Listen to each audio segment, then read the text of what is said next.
Pleasure be speaking with all three of you today. We'll throw it to Matt first and go two-parter. How are you, and how does it feel to be answering the same questions over and over and over again? The main thing is, what posture am I going to be sitting in for this particular? No, it's the greatest. Talking about this, I can't believe the last time we did this. By the way, we had our like, they sent us kits and we were doing them in our house. We're at a real live press junket here, and there's just so much excitement about this season. Not just from us. We're just very, very excited. It's been a long time coming for it to come out. We hope. Did you get to watch it? Yes, I had the pleasure of being on the season 1 junket, and here we are again. Yay. I haven't been blacklisted yet. We should talk to somebody about it. Yeah. Well, to keep the compliments coming here, Apple TV made sure that you guys got the best possible chairs. Usually the chair situation on late night talk shows, it makes everyone look terrible, not the three of you. Thank you. So, They're very comfortable. Johnny's got it in his rider. I do. I said it has to be a comfortable chair. Yeah, we benefit. Yes. well, Halle, has the chair situation been this good in your 30 plus years in the Henson ranks? Oh, well, let me tell you something about Apple TV. Transitioning from the chair to this, they're incredible partners. They made our dreams come true. You ask about the questions that we've been asked, and I think we love being here together, the three of us, because we love the project so much. We all have so much passion for it. It's like a hope and dream project coming true, and they made our dreams come true. So, and then made our dreams come true, and they said, go make the show, and they've been incredible partners. So this season, we're excited. You've seen it. We have like the most amazing musical stars, and Adam Lambert, Espa K-pop, Adriana DeBose. So we're so excited for them to be here. And yes, I'm so grateful to this chair, but really to this amazing photos behind us of the Fraggles. Johnny and I are going to steal them after this junket and put them up in our offices. That's right. Wow. So much to unpack right there. But you brought up a good point about the special guest stars. Yeah. And I would have to assume, correct me if I'm wrong here, that the booking the great stars is the easy part because everyone's a fan of the Fraggles. Fraggle Rock is a talent magnet. It's a very, very beloved franchise. I think it's the rock. We attract the punk and the hope cool rock. kid Yeah, show. it's the cool kid show for sure. Yeah. Yeah, it's always nice sure. it's nice to hear from the stars when they're like, a lot of rock stars actually will tell you over the years before even we were working on this version of Fraggle Rock, you would run into people and they'd say, "Oh my God, Fraggle Rock is what made me want to be a musician." When you hear like the biggest stars in rock say that, that's a pretty impactful thing. So hopefully this version of the show is influencing the next generation of incredible musicians as well. Well, John, you really stand out in being voice talent, multiple characters, and then also behind the scenes with production. So do you give yourself notes? I do, actually. It's funny.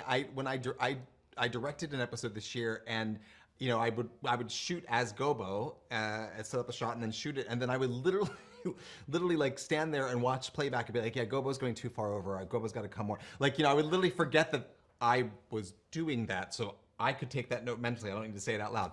But yeah, I'm very, I did a series years ago where I was on cameras myself, and I had to learn to kind of, detach from the performer side of it to the producer side of it. So I can switch hats pretty quickly. But there are times where moments like that happen where I'm like, wait, that's me. So I should just direct myself right now.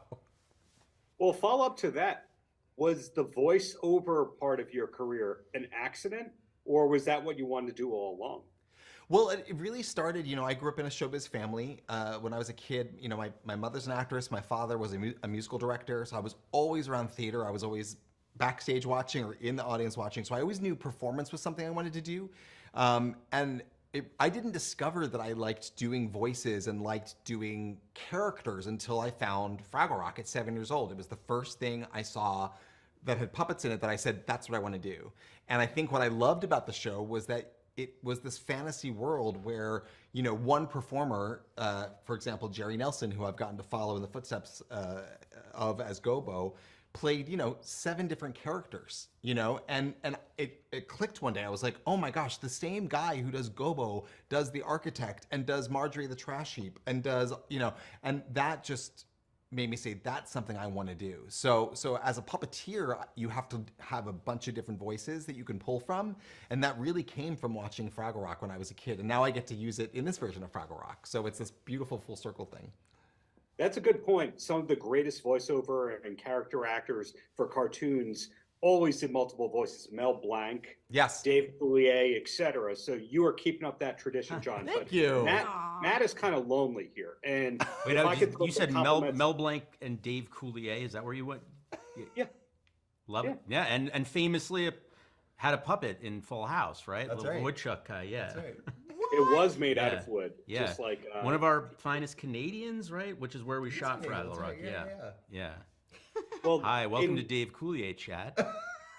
Oh, we could talk Coulier for hours here, I but would we're love to. not going to. We'll save it for the season 3 junk. Yes. That's right. But Yes. Matt, I love your credits outside of the Fraggles, Community, New Girl, etc.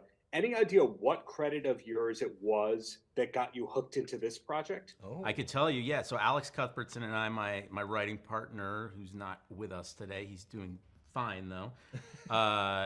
He wanted to make sure that people know he's not dead. Yeah, we have had and continue to, hopefully will continue to have a great career. But it was actually on New Girl. We were done with New Girl, and our good friend and one of the showrunners on New Girl, Dave Finkel, said out of the blue, just like, "Hey, one of my best friends is looking for somebody to work on Fraggle Rock. Halle Stanford, you want to meet him?" We're like, "Yeah, of course we do." So Dave Finkel on New Girl hooked us up with Halle, and the rest is history. Yes, and Dave Finkel and I have been friends since we were little. So a childhood friend hooked us up with the right So people. to nursery write school this. can pay you dividends in terms of long-term career. Absolutely can. And the last question that I'm going to ask, we'll throw it back to Matt here before I let you go, and again say what a joy this new season is, and thank you for making it. Has nothing to do with the Fraggles, and that's Matt. Were you around for the Prince episode of New Girl?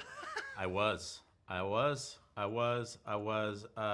never gone on the record about what my involvement is in that, and I'm gonna actually still leave Is it this kind of breaking vague. news? Is this breaking No, I'm news? not gonna Okay. answer it because it depends on the audience that I'm telling. I was not heavily involved. I was around, and I was either an extra in the crowd or I was homesick. Doesn't matter. I was there. And then Prince showed up again then at the rap party that year. So I was physically in the same room as Prince. That was insane.